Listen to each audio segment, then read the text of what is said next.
성만찬의 본질로부터 이제 시작하려고 합니다. 그리스도의 피를 상징하는 포도주를 우리가 받고 마시는데 그 피를 상징하는 잔을 축복의 잔이라고 부르는 이유는 유대인들은 유월절을 지킬 때 포도주를 4번 정도 먹었다고 해요. 그 중에서 3번째 포도주를 마실 때는 포도 열매를 허락하신 하나님을 찬양합니다. 이렇게 이제 노래를 하면서 포도주를 마신대요. 그때 하나님을 찬양합니다라는 말이 blessed예요. 축복된 하나님의 은혜를 얘기하는 것이죠. 그래서 거기서 따와서 이 잔을 축복의 잔이라고 이렇게 부르고 있는데, 이 축복의 잔을 영어로는 The Communion of the Blood라고 하죠. 피로 맺어지는 교제라고 부르죠. 이유가 뭐냐면 우리가 마시는 그 잔은 잔을 받는 자와 예수님 사이에 매우 인격적인 사건을 일으키죠. 동시에 그러면서 내가 혼자 그리스도와 연합하는 게 아니라 수천 년 전에 그들과 지금 시간과 공간을 뛰어넘어 그 모든 이들과 함께 그리스도의 피와 살의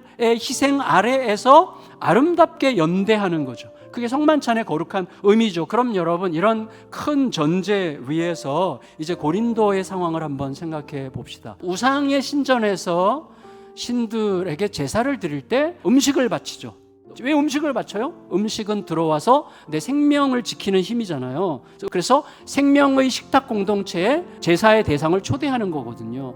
그럼 내가 그것을 먹는다는 건 뭐죠? 이미 그의 일부가 된 그것에 참여함으로써 내 제사의 대상과 연합한다는 뜻이죠. 동시에 그 제사의 대상과 연합한 다른 많은 이교도들과 함께 연대한다는 뜻이거든요. 따라서 이런 제사의 본질에도 불구하고 내가 얼마나 넓은 사람인지, 내가 얼마나 자유한 사람인지를 과시하려는 듯 우상 제물을 먹는 자들이 교회에 와서 성만찬에도 동시에 참여한다면 그것은 연약한 자들이 볼 때는 심각한 영적 간음이라는 거죠. 하나님을 섬기면서 동시에 하나님을 대적하는 귀신과 연합한다는 것은 기만적이죠. 그러면서도 이게 주님을 섬기는데 별 지장이 없다라고 주장하는 것보다 기만적인 건 없겠죠. 근데 중요한 건 뭐예요? 그게 어떤 유익을 남길 거냐, 어떤 덕을 끼칠 거냐가 중요하지, 이게 어떤 유익과 덕으로 남을 거냐에 대한 질문이 훨씬 중요한 것인데, 그런 질문 없이 할 수 있다고 하는 자기 자신의 자유에 대한 권리를 주장하려고 하는 것은 너무나 천박하다고 이야기하는 것이죠. 마찬가지로 신자들의 행동은 내 만족을 누릴 수 있느냐,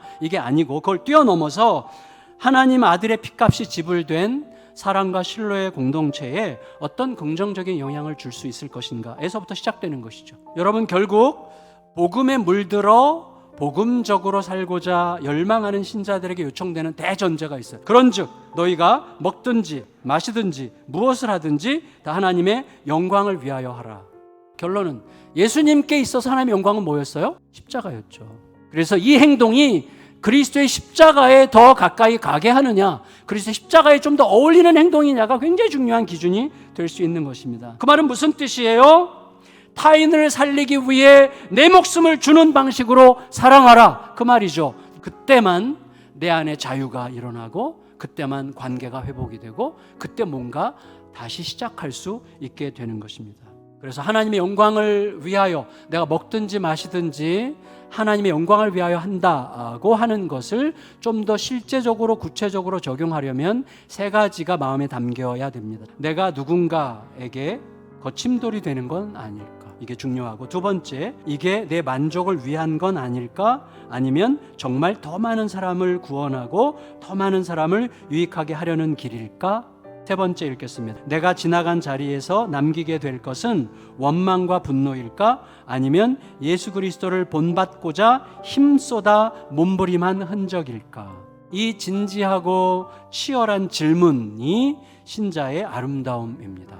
예수님께서 성령님을 통해서 이끌어 가시는 그 고민과 분투의 아름다운 길에서 주님과 훨씬 더 친밀한 사귐을 나누고 있는 우리 각자 자신을 발견하게 되기를 예수 그리스도의 이름으로 축원합니다.